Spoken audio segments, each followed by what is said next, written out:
morning and welcome to the Rural Report across the North and West and Broken Hill. Penelope Bergen with you until 5 to 7. Coming up on the show, some tips for rural and remote people on how to avoid being scammed in tough financial times, with a visit to the Broken Hill region by the Commissioner for Fair Trading. And if you're on a property you've lived on all your life, surrounded by a lifetime of hard work, retirement is not something you're likely to consider. We hear about the past and present of one farmer near Wollawi in South Australia who's never going to stop working. But first, Broken Hill and the surrounding region is set to get a significant economic boost with the largest wind farm in Australia given the go-ahead for construction at nearby Silverton. Nearly 600 turbines will be built over 2 stages of development, providing over 700 jobs in the construction phase and another 120 ongoing jobs maintaining them. Graziers will also benefit from annual lease payments for the use of their land on which the turbines will be placed. And Nigel Lawrence is one of the pastoralists who is soon to see his property forested with the turbines, and he joins me now. Good morning, Nigel. Yes, good morning, Penelope. Nigel, you represent a number of pastoralists in the area. How are you all feeling about this announcement? Well, we're relieved that we've reached the point of signing up the agreements. It's been a fairly gruelling, long process, being a three-way arrangement, I suppose, it's parallel lease arrangement. And, I could safely say on behalf of the pastoralists that we're satisfied with the arrangement we've got now and relieved that it's reached this point. What, if any, opposition has there been from pastoralists over the last 5 years? Well, there hasn't been, I suppose.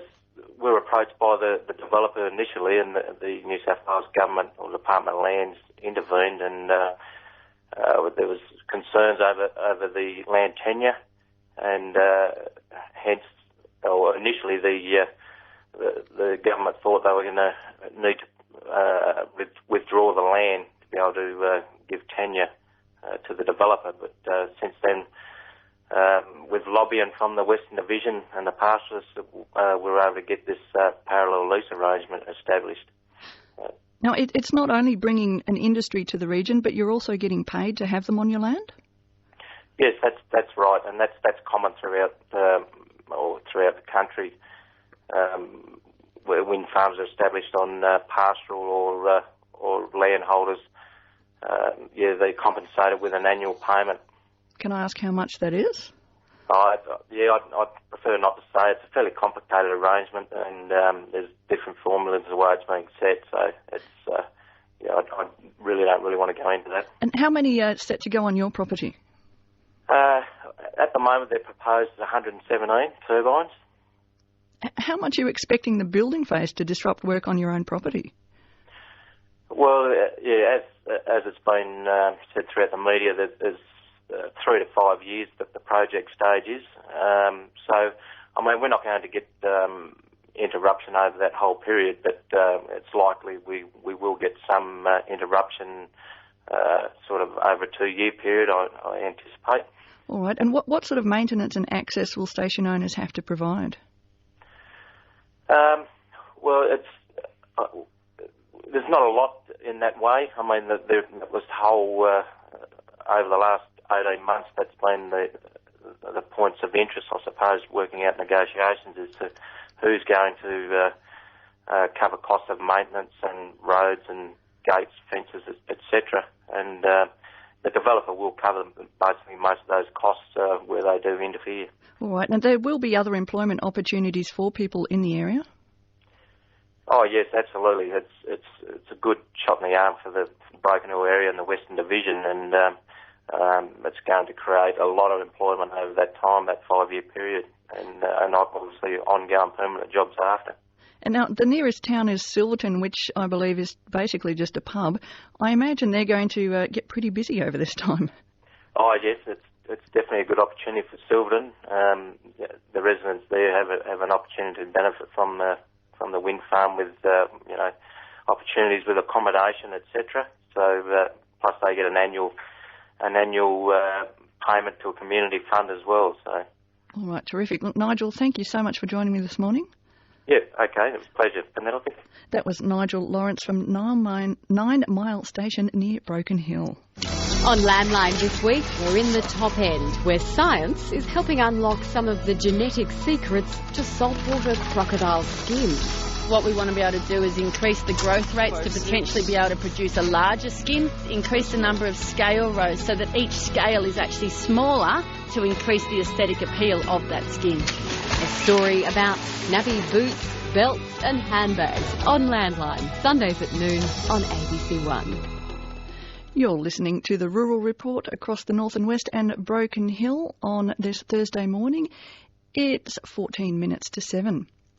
In tough economic times, it's natural that we all like the idea of financial security, but there are also those who take advantage of that need, and scammers can target everyone. The Commissioner for Fair Trading, Lynn Baker, who's visiting the Broken Hill region today, says that people in rural and remote regions are more vulnerable than most. Anyone can be scammed, but if you've got some kind of a disability or a language issue, you're much more vulnerable. So we try to focus some of our educational activities around groups of people who we think have particular vulnerability, so we can sort of give them some tips. Do you find that people target vulnerable people more when it comes to scamming? It's just really about the higher impact on these people and the less likelihood they are to have been provided with the tools, if you like, to think about how to avoid getting duped. What are you expecting to hear in these regions? Are there specific complaints that you're going to be looking into? No, I think that scams, I'm not expecting anything specific to this region, but I would say that with the general economic downturn, that's one reason there are more scams and things happening, because when things turn bad for all of us, then those people who want to be dishonest will also come out of the woodwork. All right, you're also going to be going to some Aboriginal communities. Yes, that's right. Are we still seeing a problem with carpetbaggers and other sort of scam artists in remote communities? Is that something you'll be looking into? Well, I'm really just out here to sort of hear what's happening in those remote communities. Some of the things that we in fair trading can't necessarily do terribly much about are things like lack of competition.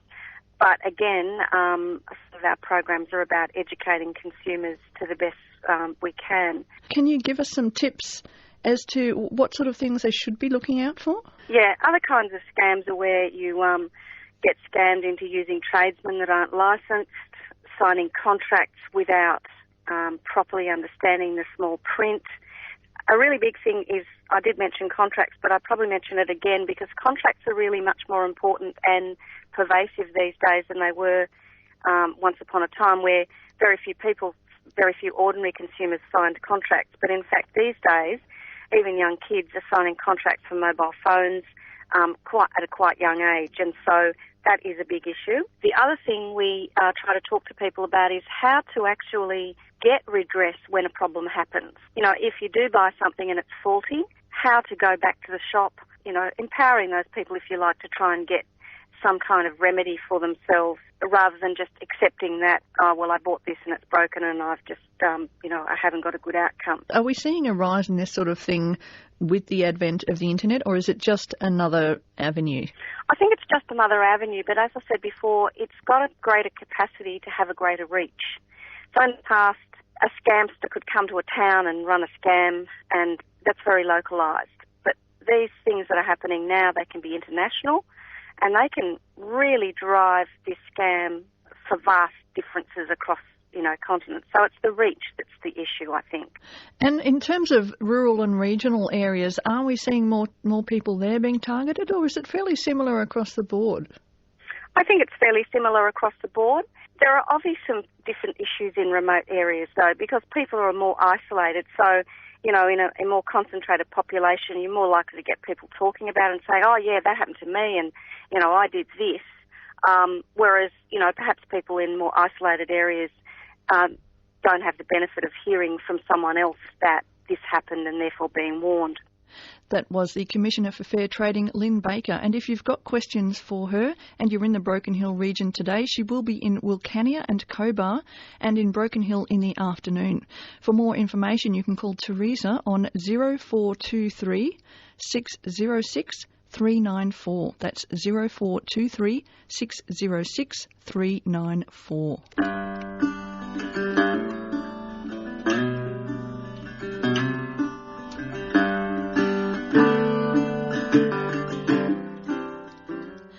These days, a lot of farming families talk about succession and how to deal with retiring parents and changes on the family farm. But what if you don't have direct family to pass the farm on to? If you're on a property you've lived on all your life, surrounded by family history and your own lifetime of hard work, retiring is not a very viable option. Don Greig from Willaowie, northwest of Orroroo, is one such farmer who has seen many changes over his lifetime and hopes never to retire. We're standing here where grandparents originally started, and a small little room, and then moved on and built the house next year, which is over 130 years old. Just describe what we're looking at here. It's really just a pile of remains, isn't it?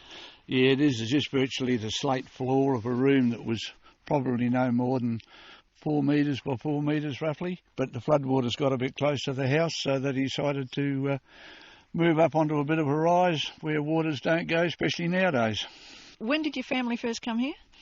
4th of January 1876, they pulled up and said, well, this is home, and come up from Gumaraka and started here. And when it comes to farming, what sort of changes have you seen? It's a good life you've led so far. Yes, I was sort of a bit after the horse days. Tractors weren't real big like some of the boys have got nowadays. Do you think farming's easier than it used to be? Yes, if you're prepared to dip in your pocket and keep turning keys, it's not all that much manual involved with it. It's like it used to be, seed in the super and lump it in the combine. Those days are sort of gone. But we had rain then, we could put up with the lumping, but I suppose you can't have everything. Right, we're going to have a bit of a look around the property. Yeah, righto then, that sounds like a fair idea. Good day for it.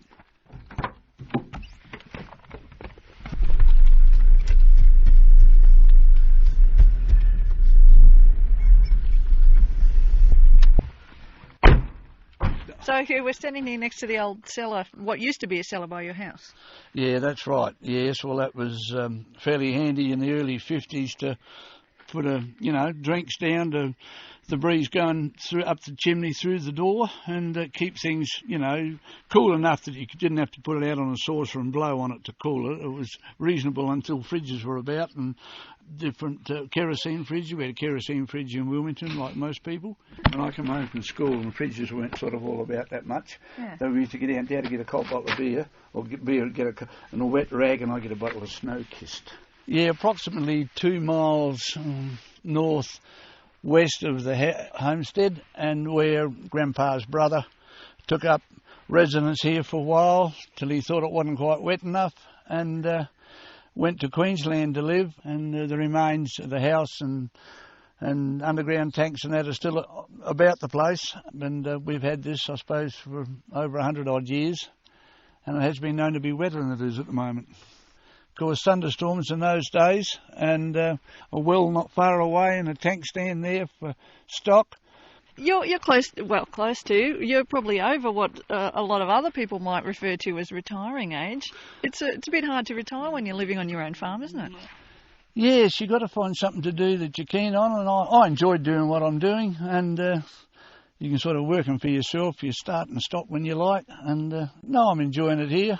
Got to have something to do when you're 90, I suppose, like retire or something, but health has a lot to do with it. At the moment it's quite good, and I hope it stays good.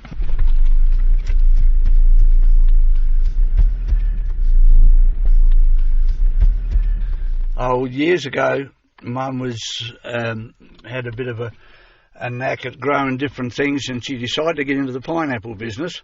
She got one to bear one year, about 5 inches by 3, and we let it ripen, and it was certainly very sweet compared to the green ones you get that come down from up the top end. You haven't tried any tropical fruits yourself? No, I can't even grow wheat this year, leave alone. No, not into that sort of high-risk stuff. Just up here by the Willaowie School, that's been around for a long, long time. My dad was a student here, and I don't know exactly when, but quite a few years ago it was closed down, and students now go into Orroroo, and we're sort of in the heart of Wollawi. We haven't got a lot to brag about, but apart from a nice hall and a flash cemetery.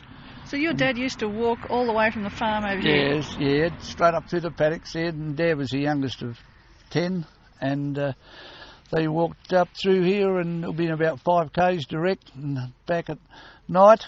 And if you're a good boy and went to school all the week, you could get the horse and dray and collect bones for about 8 shillings a tonne in those days, I think, and at the weekend. So, yeah, things are certainly different now to what they were. And what about yourself? I was in Wilmington, born in Wilmington, went to school there, primary school, then away to town for 3 years, PAC, and after 3 years I think they gave up on me and I came home and been virtually farm-minded the rest of my life, and as I say, hope to be here for a few more years yet. That was Don Greig, farmer from Wollawi. That's all we've got time for today. You've been listening to The Rural Report. I'm Penelope Bergen. It's 4 minutes to 7.